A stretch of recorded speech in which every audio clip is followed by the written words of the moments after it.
সকল আজিৰ মোৰ ব্লগলৈ সকলোকে স্বাগতম জনাইছোঁ।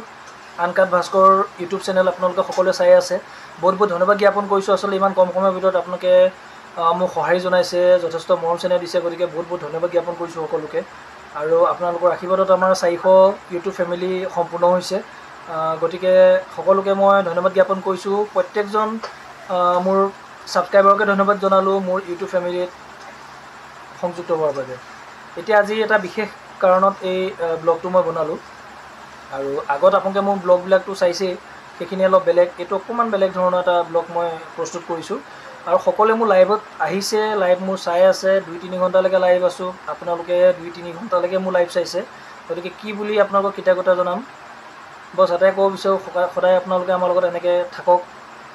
গতিকে আহি থকা সময়ত বহুত ভাল ভাল আপোনালোকে কণ্টেণ্ট দেখা পাব মোৰ ইউটিউব চেনেলত। গতিকে আহকচোন আজি ভিডিঅ'টো আৰম্ভ কৰোঁ। এতিয়া চাওক, আমি সকলোৱে জানো আমাৰ জুবিনদাৰ অবৰ্তমানত আমাৰ জুবিনদাৰ বহুতখিনি আধৰুৱা সপোন থাকি গৈছে। যিখিনি সপোন তেওঁ পূৰা কৰিবলৈ তেওঁ এইখন পৃথিৱীত নাই বৰ্তমান। গতিকে তেওঁৰ কিছুমান চিনেমাৰ কাম থাকি গ'ল, ডাবিং থাকি গৈছে, গান ৰেকৰ্ডিং থাকি গ'ল, মানে এটা অপূৰণীয় ক্ষতি। আৰু জুবিনদাৰ ভইচটো এনেকুৱা ধৰণৰ এটা আনকমন। আচলতে তেওঁতো এজন ভগৱানেই আছিলে ন, সকলোৱে জানে। গীতৰ ক্ষেত্ৰত হওক, তেওঁ কি নাজানে কি, গতিকে কি বুলি ক'ম এতিয়া, মানে সেই বস্তুটো এতিয়া।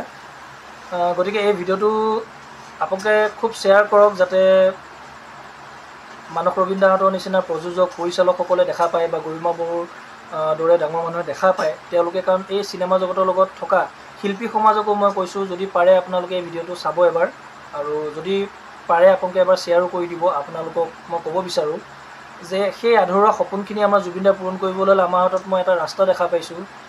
আইডিয়াটো কেনেকুৱা আপোনালোকে জনাব। মই ভাবিছোঁ কি মাধৱ বৰা আৰু সঞ্জীৱ বৰা, দুজন বৰা, দুইজনে আচলতে আমাৰ জুবিনদাৰ খুব ভাল অনুৰাগী হয়, একান্ত অনুৰাগী হয়। সকলোৱে জানে যে মাধৱ বৰা যিজন কম বয়সীয়া ল'ৰা, এজন 9-10ত পঢ়ি থকা এজন ল'ৰা, আৰু উঠি অহা যুৱক হিচাপে মই তেওঁ জুবিনদাৰ যিটো মিমিক্ৰি কৰে খুব ধুনীয়া, আপোনালোকে দেখিছে নহয়, মানে খুব ধুনীয়া অনুকৰণ কৰে। আৰু জুবিনদাৰ ভইচ হাইলাখ, মানে জুবিনদাৰ নাই যদিও সেই ঠাই পূৰাবলৈ মই ভাবোঁ যে মাধৱ বৰা একেবাৰে উপযুক্ত পাত্ৰ হয়, তেওঁৱে পাৰিব। কিন্তু মাধৱ বৰা এটা কথা আছে কি, গান যিবোৰ যদি তেওঁক গাবলৈ দিয়া হয়, কিন্তু তেওঁ জুবিনদাৰ যিটো ভইচ, সেইটো ভইচত তেওঁ গানবোৰ গাব নোৱাৰিব। সেইটো আমি দেখা পাইছোঁ। চেষ্টা কৰিলে পাৰিব পাৰে, এইটো এটা বেলেগ বিষয়।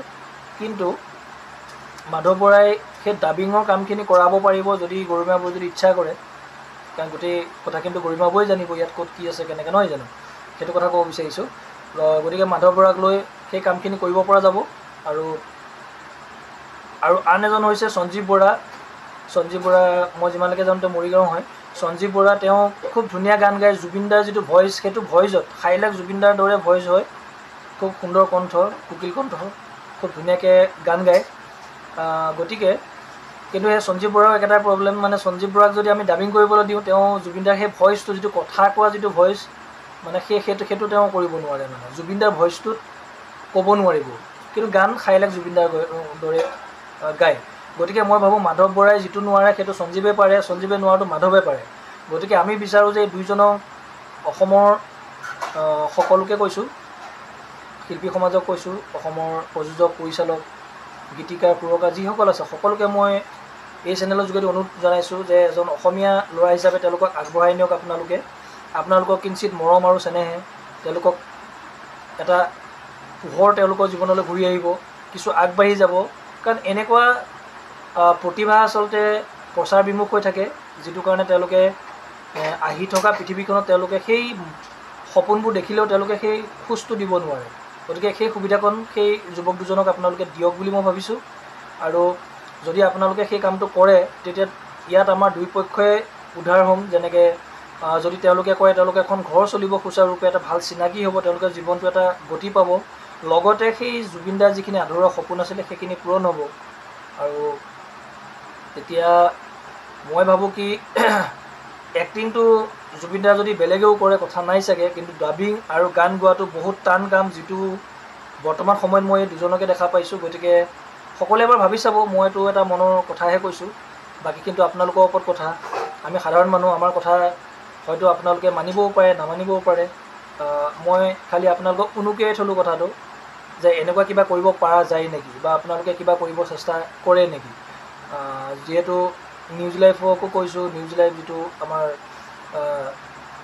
সাংবাদিক সকলকো কৈছোঁ যে আপোনালোকেতো যেনেকৈ মানে আগত বহুতখিনি সুপ্ত প্ৰতিভা আপোনালোকে বিচাৰি উলিয়াইছে, বোকাত পদুম ফুলে বুলি কয় আপোনালোকে, নহয় জানো, আপোনালোকে বিচাৰি আনে। গতিকে মই ভাবোঁ এওঁলোককো আগবঢ়াই আনক আৰু এই সুবিধাকণ তেওঁলোকক দিয়ক। ইয়াত আমাৰ দুই পক্ষই উদাহৰণ হ'ম, ল'ৰাকেইজনেও এটা ভাল সংস্থাপন পাব, এখন তেওঁলোকৰ ঘৰ চলিব, তেওঁলোকৰ আৰ্থিক অৱস্থা ভাল হ'ব, লগতে জুবিনদাৰ যিখিনি আধৰুৱা সপোন থাকি গ'ল, যিখিনি প্ৰজেক্ট থাকি গৈছে, সেইখিনি যাতে আধৰুৱা নহয়। কাৰণ সেই আধৰুৱা হোৱা মানে পইচাৰ ক্ষেত্ৰতো সেইটোৱে হ'ব। কাৰণ জুবিনদাই ইমান কষ্ট কৰি, ৰাতি টোপনি ক্ষতি কৰি, য'তে ত'তে বেমাৰী দেহাই য'ত শ্ব' কৰিছে, কিবা কৰিছে, সেই গোটেই পইচাখিনিতো তাত লাগি গ'ল পইচাখিনি।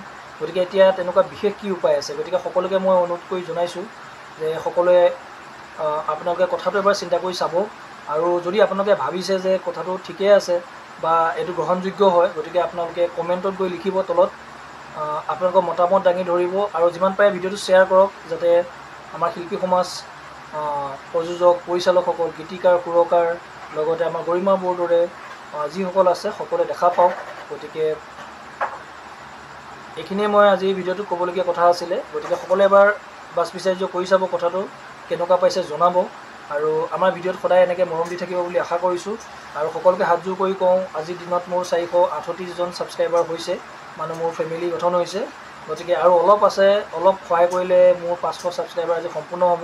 গতিকে মই ভাবোঁ এই ভিডিঅ'টো চোৱাৰ পিছত আপোনালোকে সেই মোৰ যিটো মৰমৰ দাবী আপোনালোকে ৰক্ষা কৰিব বুলি ভাবিছোঁ। আৰু সকলোৱে এটা লাইক কৰি দিব, ছাবস্ক্ৰাইব কৰিবলৈ নাপাহৰিব।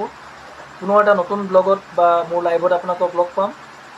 এইখিনিকে কৈ আজি এই ব্লগটো মই ইয়াতে সামৰণি মাৰিছোঁ। বহুত বহুত ধন্যবাদ আনকাট ভাস্কৰৰ সৈতে আপোনালোক থকাৰ বাবে, বহুত বহুত ধন্যবাদ।